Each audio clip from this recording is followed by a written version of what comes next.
Hey, MCE crew, I got a question for you. Is the Federal Reserve Bank becoming our master? Are we becoming economic slaves? I submit to you that we are. They are certainly moving in that direction. And we need to talk about what you need to do, what we need to do to maintain our sovereignty. Now, look, a lot of people in the country have a lot to say about the issue of slavery, okay? They go back into the times, the ugly periods in our history where the government of the United States of America allowed slavery to happen. That's why I'm always really, uh, mystified by the fact that the argument of the government allowing this to happen is you know, rarely talked about. It's put on a group of people of a certain color instead of talking about the fact that the government allowed this, okay? So I'm always like mystified when people say, well, it's the law. Yeah, a lot of things were the law and it wasn't right, okay? Dred Scott, it was the law. Was it right? So when we talk about slavery, we have to acknowledge that, yes, it was a brutal regime, okay? Absolutely inhuman. And when we look down, we see that one of the liberties that was taken away from slaves was the right to own their own labor. Okay? Labor is worth something. It has value. And that was stolen, okay, appropriated and then misappropriated by the US government. It allowed it to happen, okay? If someone tries to organize such an infrastructure today with literal slaves, they're robbing them of their labor, brutalizing them, then I would hope the United States government will swoop in and crack down on that, okay, and eliminate it. So are we seeing a situation develop where we have that regime replaced? It's coming back. Our labor is not our own. It is going to the benefit of the government, not necessarily the country, but the government. Now, a lot of people may not recognize this form of slavery because it lacks the brutality. But let me show you how it still exists, how it is snowballing, actually, and what we need to do to extricate ourselves from it and preserve our liberty. Now, you're all familiar with taxes. You pay taxes. I pay taxes. We have to pay taxes, or some armed people will come to our front door and they will deprive us of our liberty. They will take us and throw us in a jail cell. Okay, ask Wesley Snipes about it. So let's talk about Tax Freedom Day. Tax Freedom Day in 2021 was April 16th, the day after you're supposed to have your taxes in. Now, why is that significant? Because Tax Freedom Day is the day, the first day where your labor, if you said, you know what, this is how I'm going to pay the tax man. I'm just going to go out here and work, and when I've gotten enough money earned to pay my taxes, then I'll give it to him, and then for the rest of the year, I will have my own money. Well, Tax Freedom Day in 2021 was April 16th.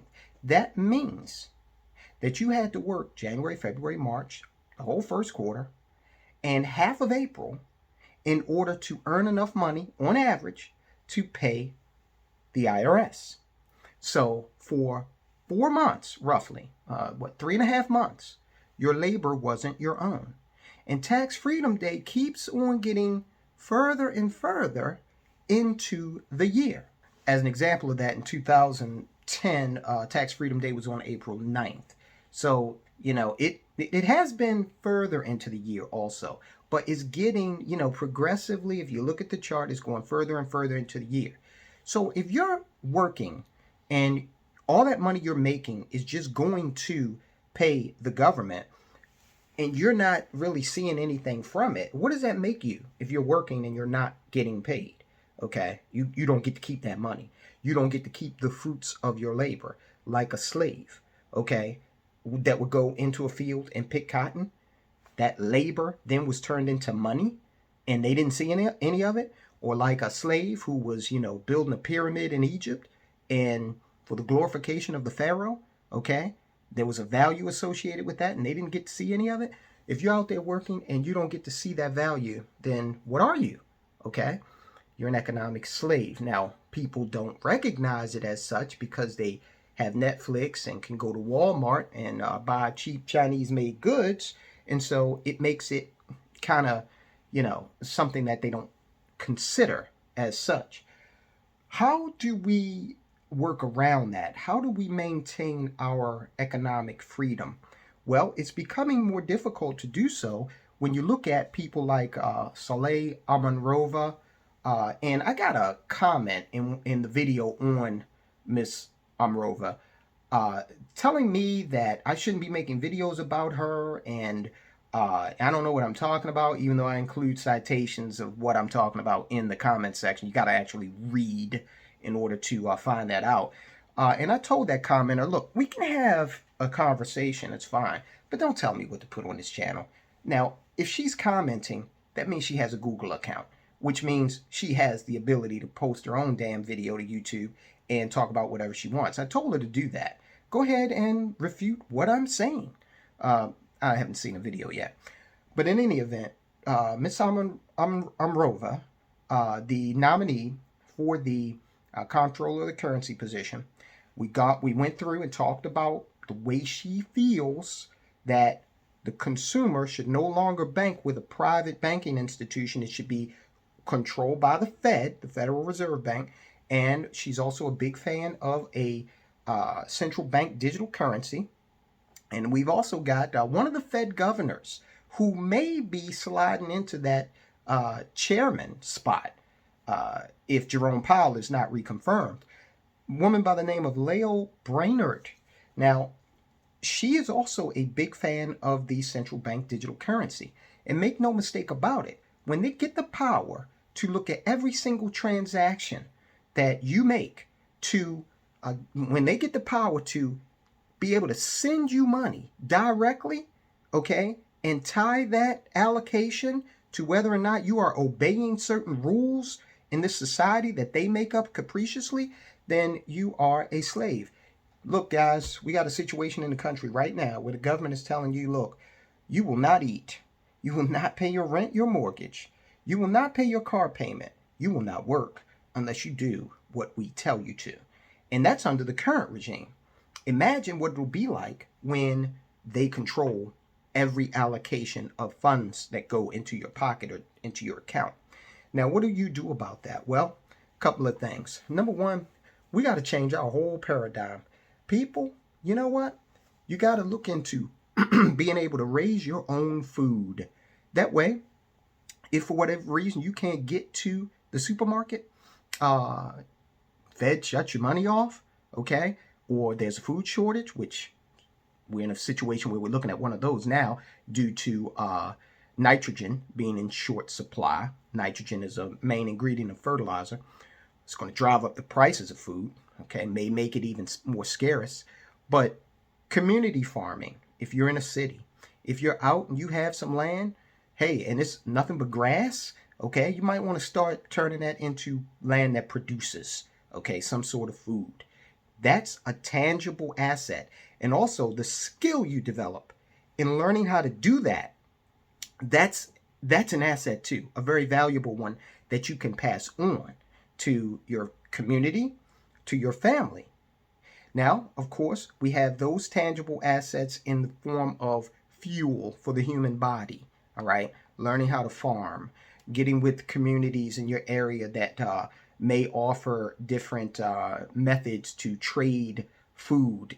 You produce corn, this guy over here produces beef, and you come into some sort of barter arrangement, okay, from time to time.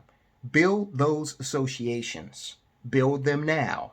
Insulate yourself from the hand of government being able to come in and decide what you can do and when you can do it economically.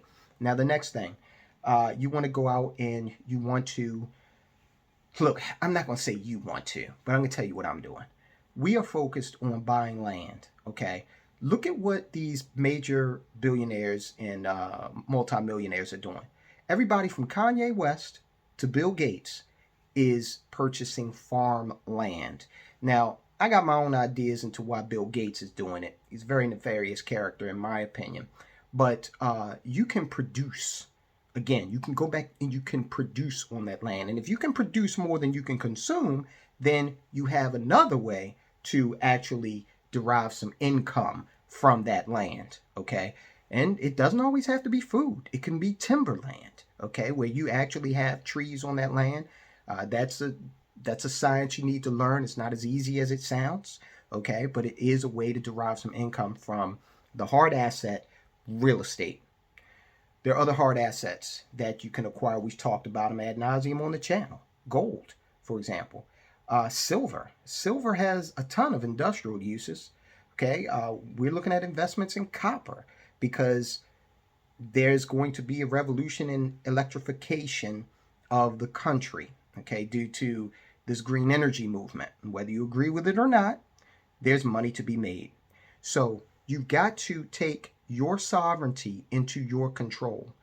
There is a regime building. And again, I say, they have shown you, they being the government and these powerful interests around the world, like the World Economic Forum, they have told you, this is not a conspiracy. They've come out and they've told you that there will be a great reset.